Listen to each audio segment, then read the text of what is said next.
What is going on, New York Giants fans? I am super excited to be starting a new video series that I have titled The Gettleman Project.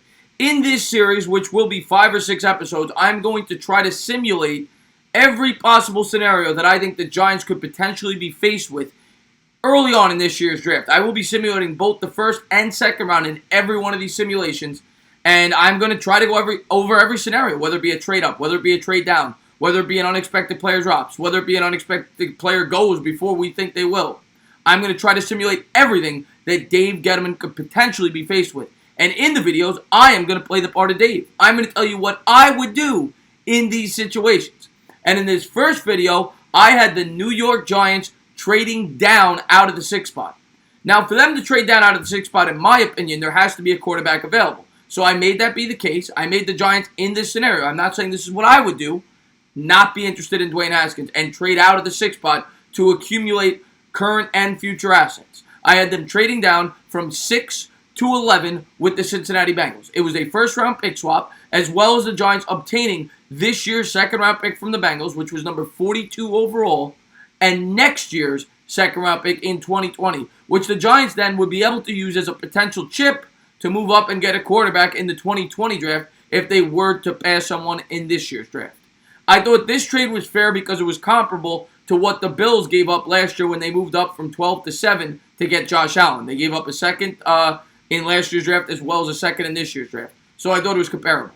So after this trade, I, as the general manager of the New York Football Giants in this video, have 4 selections to make in the first 42 picks. I, of course, have the 11th overall selection since we have traded down, the 17th pick, the 37th pick, and the 42nd pick, which belongs to the Bengals, as well as the future second in next year's draft. But I cannot mock that. I will mock the first 2 rounds of this year's draft under this scenario. But before we get to that, I am going to go over what I think are the biggest needs for the New York Giants. Not necessarily in order, but the 4 biggest needs for the Giants are quarterback, cornerback, pass rusher, and right tackle. As far as which is the biggest need out of these 4, well, that's for you to decide, and it's all circumstantial. It's based on what you think because they need all 4, and they need them desperately. The quarterback, we all know Eli's on his last legs. At most, he plays 2 more years. I personally think this will be his last, and the Giants are in a prime position to take a quarterback in this year's draft at 6, if Haskins were there or Murray. As far as the pass rusher goes, the Giants have finished 29th or worse in 3 out of the last 4 years in sacks. And it's very hard to win football games when you're not getting after the quarterback. Offensive line, they did a good job addressing it this year by picking up Zeitler, one of the best guards in football. We all know the left side's very good there with Solder and Hernandez, or at least acceptable. The center, they could use some work, and right tackle is abysmal. So right tackle is a huge issue for this team. And finally, cornerback. Yes, they have Beal and they have Janoris Jenkins. Janoris Jenkins, I absolutely expect to be cut after this season when he only carries a $2 or $3 million dead cap hit, or potentially be traded. And Sam Beal is unproven. So they definitely could use a corner in this year's draft, and I think they would do it early because I think there is a huge drop-off between the mid-first round and the early second. I think that the top 3 or 4 corners in this draft, after that, there's a big drop-off. So if they're going to take one, I'd expect them to take one at 17. But let's just jump right into it. So to start my draft off, I went with how I think a draft will break down as of today in this scenario. I believe where there is smoke, there is fire. I think Kyler Murray will be an Arizona Cardinal. I think Nick Bosa at 2 to the 49ers makes a ton of sense. He's a perfect fit there. He fits their defense perfectly, and they need an edge rusher. At number 3, Josh Allen, same story. They need an edge rusher. He's a tremendous talent. I think the Jets take him at 3. I got Quinnen Williams because he's the best available player at 4 going to the Raiders. He could drop a little more. A lot of people think that the Raiders won't go D-tackle. At 5, I've got the Bucs in desperate need of a middle linebacker taking Devin White. I then have the Cincinnati Bengals jumping up in the trade with the Giants and getting their quarterback of the future in Dwayne Haskins. So that brings us to 7 through 10, and I'll give you a quick rundown here. I have the Jacksonville Jaguars selecting who I feel is the best offensive tackle in this year's draft in Juwan Taylor.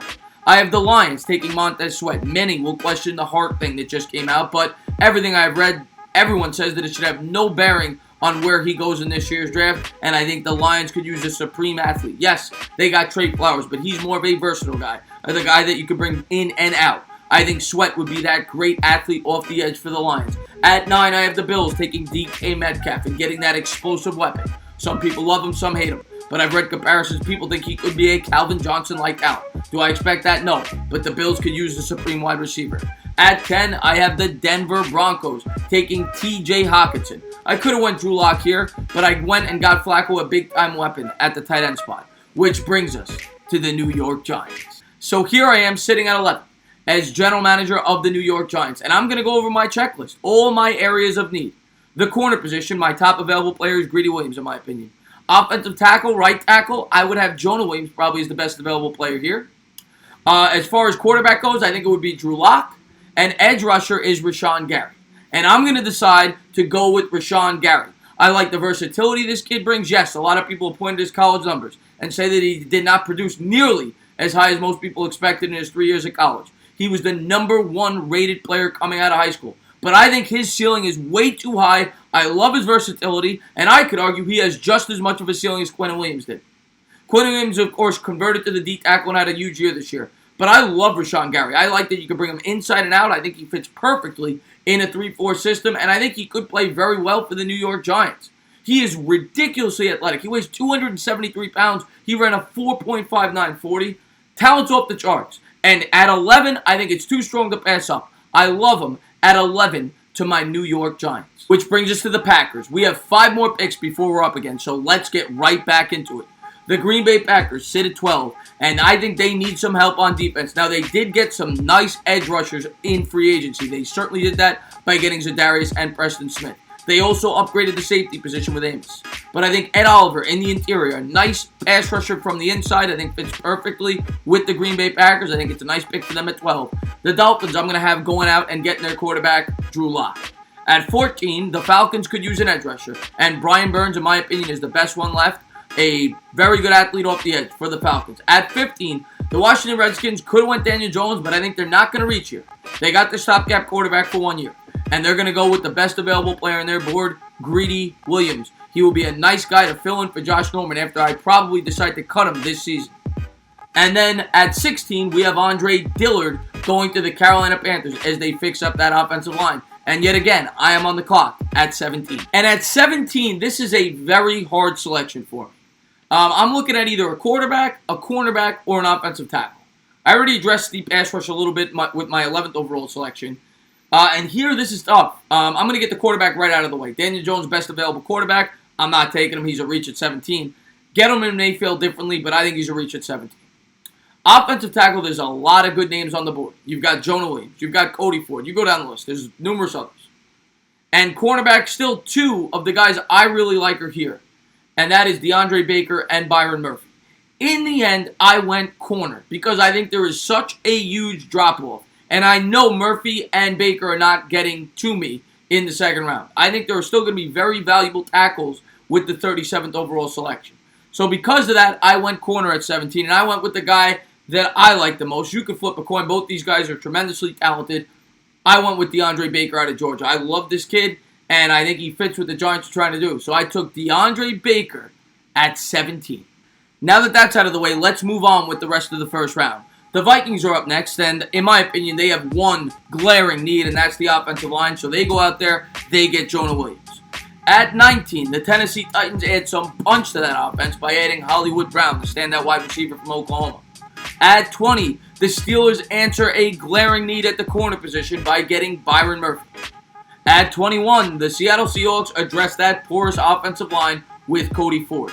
22, the Ravens go out there and they get their quarterback a big-time target in N'Keal Harry. At 23, the Texans address the biggest need on their team. Garrett Bradbury helps that offensive line. The same line that surrendered the most sacks in football last year. At 24, the Oakland Raiders go out there. They help their defense even more by getting the standout from Clemson, Calais Farrell. The Eagles get a playmaker on offense with Josh Jacobs, the best running back in this year's draft. At 26, the Colts take Dexter Lawrence, a guy that can plug up the middle for that defense. And at 27, the Oakland Raiders go out there and they get a supremely talented safety in Nasir Adder. Next up is the LA Chargers as we continue to fill out the first round. The Chargers go out there and get the best player left on my board in Devin Bush, the standout middle linebacker, at an unbelievable combine. At 29, the Chiefs get Christian Wilkins to fill in for the departures of Dee Ford and Justin Houston, a pass rusher from Clemson. At 30, the Packers go out there. They get themselves an unbelievable playmaker in Noah Fant, a tight end with great athleticism. 31, the Rams get Jalen Ferguson, a guy that can add some pressure from the edge. We all know how good their interior linemen are.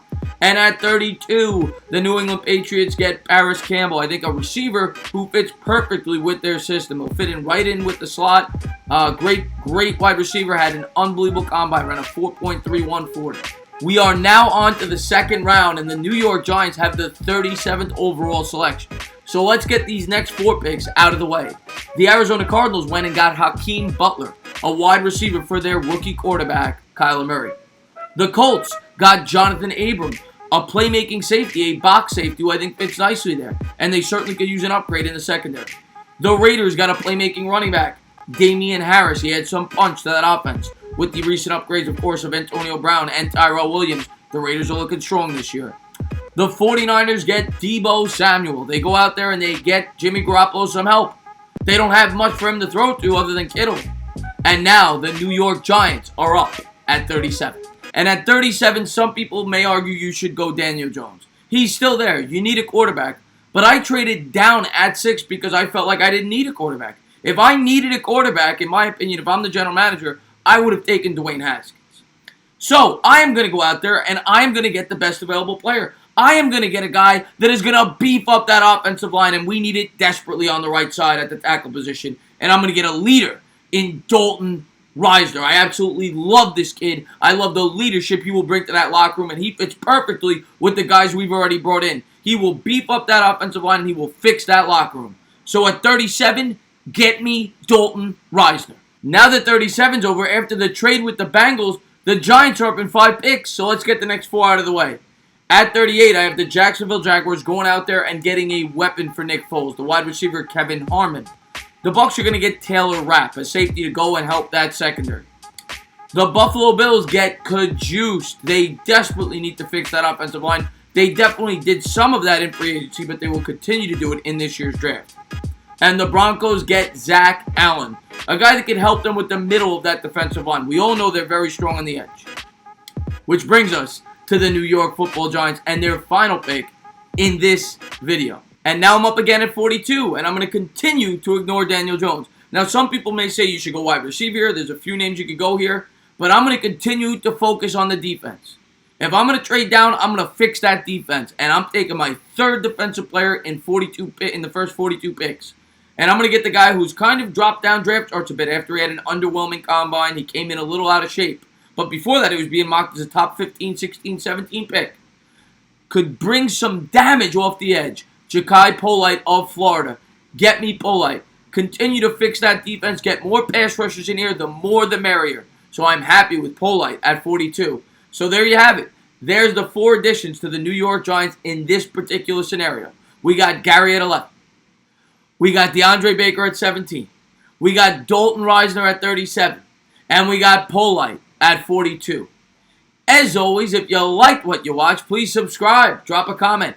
Maybe give me a little thumbs up. I'm really looking forward to doing the next video in this series. That should be out in 4 or 5 days. As always, cheers.